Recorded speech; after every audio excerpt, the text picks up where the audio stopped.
ఇంత చెత్త ఘోరమైన ఎన్నికలు ఎప్పుడూ చూడలేదన్నారు ఎంపీ వైఎస్ అవినాష్ రెడ్డి. 610 ఓట్లు ఉన్న కనంపల్లి గ్రామస్తులను ఓటు వేసుకోనివ్వలేదన్నారు. ఓటర్ స్లిప్లు లాక్కుని పంపించారన్నారు. ఎన్నికలు రద్దు చేసి కేంద్ర బలగాలతో ఎన్నికలు నిర్వహించాలని డిమాండ్ చేశారు వైఎస్ అవినాష్ రెడ్డి.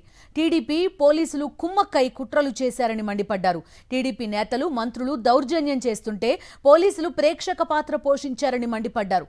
తాను పులివెందులలో ఉంటే పోలీసులు వచ్చి ఈడ్చుకెళ్లారని ఆగ్రహం వ్యక్తం చేశారు. ఎన్నికలు రద్దు చేసి కేంద్ర బలగాలతో ఎన్నికలు నిర్వహించాలంటున్న ఎంపీ అవినాష్ రెడ్డితో మా ప్రతినిధి మూర్తి ఫేస్ టు ఫేస్. ఆంధ్రప్రదేశ్ రాష్ట్రంలో వైఎస్ఆర్ కడప జిల్లా పులివెందుల జడ్పీటీసీ ఉప ఎన్నికల సందర్భంగా ప్రజాస్వామ్యాన్ని కూనీ చేస్తూ ఈరోజు కూటమి ప్రభుత్వం అప్రజాస్వామికంగా వ్యవహరించింది. ఇదే అంశానికి సంబంధించి మనతో మాట్లాడటానికి కడప ఎంపీ అవినాష్ రెడ్డి గారు మనకు అందుబాటులో ఉన్నారు. ఈరోజు కనంపల్లికి సంబంధించిన ఓటర్లంతా కూడా వారి యొక్క సాధక బాధలని కూడా మీ దృష్టికి తీసుకొచ్చారు. ఏం జరుగుతుంది సార్ ఈరోజు? ఇక్కడున్న మహిళలు వీళ్ళందరూ కూడా కనంపల్లి గ్రామానికి సంబంధించిన ఓటర్లు. ఇవాళ ఉదయం నుంచి వాళ్ళ ఓటు హక్కు వినియోగించుకోవడం కోసం అక్కడికి వెళ్ళి అక్కడ అనేక ఇబ్బందులు పడి బలవంతంగా వీళ్ళ దగ్గర నుంచి తెలుగుదేశం పార్టీకి సంబంధించిన ఇతర మండలాలకు సంబంధించిన నాయకులు ఓటర్ స్లిప్స్ లాక్కొని లోపలికి వెళ్ళి వాళ్ళు దొంగోట్లు వేయడం జరిగింది. అంటే మీరే విన్నారు ఇప్పటిదాకా స్పష్టంగా.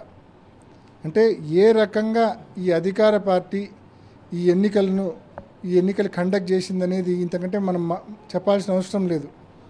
పూర్తిగా ఒక చిన్న గ్రామం 600 ఓట్లు 600 పైచిలకు ఓట్లు 610 ఓట్లు ఉన్న కనంపల్లి గ్రామానికి దాదాపు 400-500 మంది పార్థసారథి రెడ్డి శేషు ఆధ్వర్యంలో, అదేవిధంగా శ్రీనాథ్ రెడ్డి ఆధ్వర్యంలో ఇతర మండలాలకు సంబంధించిన వాళ్ళు దాదాపు 400-500 మంది ఒక చిన్న గ్రామం మీద పడి, దానికి తోడు వాళ్ళకు పోలీసులు అవుట్ రైట్ సపోర్ట్. ఆ టీడీపీ బయట నుంచి ఎవరైతే వస్తున్నారో వాళ్ళకు పోలీసులు అవుట్ రైట్ సపోర్ట్. మా ఏజెంట్లు పొద్దున్నే కూర్చోడానికి పోతే ఏజెంట్ ఫరార్ లాగి కొడతారు. అదే కనంపల్లెలో వైసీపీతో టీడీపీ తగలగలదా? తగలలేదు. ఆ పని చేయలేరు వాళ్ళు. అలా తగలలేరు కాబట్టి కనంపల్లె వైసీపీని ఎదుర్కోవడానికి చుట్టుపక్కల మండలాల నుంచి టీడీపీ కార్యకర్తలను పోలీసులు టీడీపీ కార్యకర్తల కంటే కూడా ఎక్కువగా పనిచేశారు. ఈరోజు ఎవరి మెప్పు పొందడానికో తెలియదు కానీ పోలీసులు ఇవాళ టీడీపీ కార్యకర్తల కంటే ఎక్కువగా పనిచేసినారు. సో పోలీసులు అదేవిధంగా టీడీపీ కార్యకర్తలు అందరూ కలిసి ఈరోజు అన్ని బయటి నియోజకవర్గాలు బయటి మండలాల నుంచి వచ్చిన టీడీపీ కార్యకర్తలు ఒక్కొక్క బూత్ దగ్గర 400-500 మంది గుమికూడి ఏజెంట్లను లోపలికి పోనీరు, ఓటర్స్ దగ్గర బలవంతంగా స్లిప్పులు లాక్కొని లోపలికి వెళ్ళి దొంగోటేస్తారు. ఇక్కడున్న ఇంతమంది ఉన్నారు. ఇక్కడ వీళ్ళెవరు కూడా ఓటేలా. వీళ్ళదాకా మీరే చూశారు. ఒక్కరు కూడా ఓటేలా వీళ్ళల్లో. ఇది పరిస్థితి. కాబట్టి ఎన్నికల కమిషను మొద్దు నిద్రలో ఉంది. ఎటువంటి చలనం లేదు, ఎటువంటి స్పృహ లేదు ఎన్నికల కమిషన్కు. ఇప్పుడైనా లెయ్యాలా? మేము గట్టిగా అడుగుతా ఉన్నాం ఎన్నికల కమిషన్ను. ఇది ఇంత చెత్త ఎన్నికలు, ఇంత ఘోరమైన ఎన్నికలు.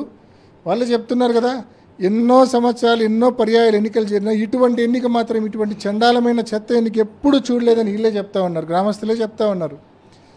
సో ఈ ఎన్నికలను రద్దు చేసి సెంట్రల్ ఫోర్సెస్తో మళ్ళా ఎన్నికలు జరిపే విధంగా ఎన్నికల కమిషన్ చర్యలు తీసుకోవాల్సిందిగా మేము ఈ మండలానికి సంబంధించిన 15 బూతుల తరపున అడుగుతా ఉన్నాం. ఎందుకంటే ప్రతి బూతులో ఇదే తంతు జరిగింది. ఎక్కడికి పోయినా పోలీసులు క్లబ్డ్ విత్ తెలుగుదేశం పార్టీ కార్యకర్తలు, మిగతా మండలాలు మిగతా నియోజకవర్గాల నుంచి వచ్చిన వాళ్ళు. నేను ఈ పులివెందుల్లో ఒక ఓటర్ను, ఈ జిల్లాకి ఎంపీ అయినప్పటికీ కూడా ఈ పులివెందుల టౌన్కి సంబంధించిన వాడిని. నేను ఈ టౌన్లో ఉండకూడదని చెప్పి ఉదయాన్నే 4 గంటలకు ఇంటి దగ్గరికి పోలీసు వాళ్ళు వచ్చి ఏ రకంగా ఈడ్చుకొని నన్ను పోయినారనేది ప్రతి ఒక్కరు చూసినారు.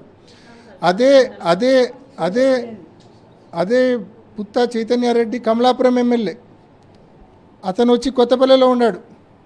ఆదినారాయణ రెడ్డి, భూపేష్ రెడ్డి, ఇటువంటి వాళ్ళందరూ నల్లపరెడ్డిపల్లిలో ఉన్నారు. సవిత సాక్షాత్తు మంత్రి, అనంతపురం జిల్లా ఆమె పోయి ఎర్రిపల్లెకి పోయింది. బీటెక్ రవి, అతను సింహాదిపురం ఓటరు, అతను వచ్చి కనంపల్లిలో పొద్దునే వీళ్ళూరికి పోయి దౌర్జన్యం చేసినాడు. ఇంత నిస్సిగ్గుగా ఏమాత్రం అంటే నేను ఊర్లో ఉంటే మీకు వచ్చిన అబ్జెక్షన్ ఏంటి? వీళ్ళు అన్ని గ్రామాలు తిరిగి వాళ్ళ అనుచరులను దాదాపు కొన్ని వందల మందిని ఒక్కొక్క బూత్ దగ్గర పెట్టి పోలీసు సహాయ సహకారాలతో ఈ మాదిరి ఎన్నికలు కండక్ట్ చేసి దీన్ని ఎన్నికలను ఎవరైనా అంటారా? ఇంత వర్స్ట్గా ఎన్నికలు కండక్ట్ చేయడం ఫస్ట్ ఆఫ్ ఇట్స్ కైండ్ ఉంటుంది. దేశంలోనే ఇటువంటి లోకల్ బాడీ ఎలక్షన్ ఎక్కడా చూసిండం మనం. ఒక చిన్న మండలంలో 10,000 ఓట్లు ఉండే ఒక చిన్న మండలంలో ఇన్ని వేల మంది బయట నియోజకవర్గాలలో తెచ్చి డంప్ చేసి పోలీసుల సహాయ సహకారాలతో బూత్ క్యాప్చర్ చేసి దొంగ ఓట్లు వేయడాన్ని ఎన్నికలని ఎక్కడైనా అంటారా వీటిని ఎన్నికలని? కాబట్టి తప్పకుండా ఎన్నికల కమిషన్ ఇప్పుడైనా మేల్కోవాలని చెప్పి కోరుతా ఉన్నా. కాళ్ళు పట్టుకొని పోలీసులు మా ఓటు హక్కు మేము వినియోగించుకుంటాం. ఓటు అనేది fundamental right of a citizen. వాళ్ళ ఫండమెంటల్ రైట్ వినియోగించుకోవడానికి వాళ్ళు పోలీసుల కాళ్ళు పట్టుకోవాల్సి వస్తూ ఉందంటే ఈ ఎన్నిక ఫెయిర్గా జరిగిందా లేదా అనే దానికి ఇంతకంటే నిదర్శనం ఏంటి? మాకు స్వచ్ఛందంగా ఎన్నికలు కావాలని కోరుకుంటా ఉన్నారు. వాళ్ళందరూ కూడా మళ్ళీ రీపోల్ జరగాల, ఫ్రీగా ఫెయిర్గా జరగాల, సెంట్రల్ ఫోర్సెస్తో జరగాల. ఖచ్చితంగా ఎవరైతే వాళ్ళ ఊరి మీద పడి దౌర్జన్యం చేశారో వాళ్ళకు వాళ్ళ ఓటు ద్వారా సమాధానం చెప్పడానికి వాళ్ళు సిద్ధంగా ఉండారు. కానీ గవర్నమెంట్ అండ్ సెంట్రల్ ఎన్నికల కమిషన్ షుడ్ ప్రొవైడ్ ఆపర్చునిటీ. వీళ్ళు ఎవరు ఓటు వేయలేదు, వీళ్ళ ఓట్లు బలవంతంగా ఎవరో వేసినారు. కనంపల్లెలో వీళ్ళెవరు ఓటు వేయలేదు, ఈ గ్రామస్తులు ఎవరు ఓటు వేయలేదు. ఎవరో వీళ్ళ తరపున ఎవరెవరో ఓట్లు వేసేసినారు, ఎక్కడెక్కడోళ్ళో వేసేసినారు ఓట్లు. వీళ్ళు చెప్తా ఉన్నారు కదా మా గ్రామంలో మొత్తం ఉన్నది ఎస్సీస్, ఎస్టీస్, బీసీస్, మా గ్రామం మొత్తం ఉన్నది వాళ్ళే అని చెప్తా ఉన్నారు వీళ్ళు. కానీ ఓటింగ్లో రెడ్డిస్ పాల్గొన్నారు, ముస్లిమ్స్ పాల్గొన్నారు. అసలు మా గ్రామంలో ఎవరు లేరు, రెడ్లు కానీ ముస్లిమ్స్ కానీ. ఎట్లా వచ్చి క్యూ లైన్లో నిలబడి ఓటింగ్లో పాల్గొన్నారు? వాళ్ళకి ఓటు హక్కే లేదే మా గ్రామంలో అని క్వశ్చన్ చేస్తూ ఉన్నారు వాళ్ళు క్వశ్చన్ ఇందాక క్వశ్చన్ చేశారు వాళ్ళు. అదే మీరు కూడా చూశారు, విన్నారు. సో ఈ మాదిరి ఎన్నికలు కండక్ట్ చేయడము ఇట్ ఈస్ నాట్ ఫెయిర్. కాబట్టి తప్పకుండా ఈరోజు పులివెందుల మీద చంద్రబాబు నాయుడు గారికి ఎంత పగ ఉందో అర్థమైంది. ఒక చిన్న సిఐ కండక్ట్ చేసిండొచ్చు ఎన్నికలు, మండలం ఎన్నికలు, జెడ్పీటీసీ ఎన్నికలు, ఒక చిన్న మండలం కాబట్టి. డిఐజీ స్థాయి అధికారి వచ్చి ఇక్కడ కూర్చుంది ఎన్నికలు బాగా జరపడానికి కాదు, ఎన్నికల్లో తెలుగుదేశం వాళ్ళకి ఎవరు అడ్డు రాకుండా ప్రొటెక్ట్ చేయడం కోసం డిఐజీ స్థాయి అధికారి ఇక్కడికి వచ్చి ఎన్నికలు జరిపారు. లేకుంటే ఏమవసరం డిఐజీ కానీ ఎస్పీ కానీ ఇక్కడ కూర్చొని రోజు ఇక్కడ కూర్చొని ఎన్నికలు కండక్ట్ చేయాల్సిన అవసరం ఏముంది? కేవలం తెలుగుదేశం పార్టీ కార్యకర్తలు అనుకున్నది జరగాల, వైసీపీ కార్యకర్తలను అడుగడుగునా అడ్డుకోవాలా, ఓటర్లను అడుగడుగునా అడ్డుకోవాలా, ఓటు వేయకుండా. దీనికోసమే డిఐజీ గారిని ప్రత్యేకంగా పంపించారు. ప్రధానంగా పులివెందుల జడ్పీటీసీ ఉప ఎన్నికలకు సంబంధించి రీపోలింగ్ నిర్వహించాలి. కేంద్ర ప్రభుత్వం యొక్క పహారా భద్రత నడుమ ఎన్నికల సంఘం ఖచ్చితంగా రీపోలింగ్ నిర్వహించాలని చెప్పేసి ఆయన డిమాండ్ చేస్తూ ఉన్నారు. కెమెరామెన్ రాముతో విజయమూర్తి, సాక్షి టీవీ, పులివెందుల నుంచి.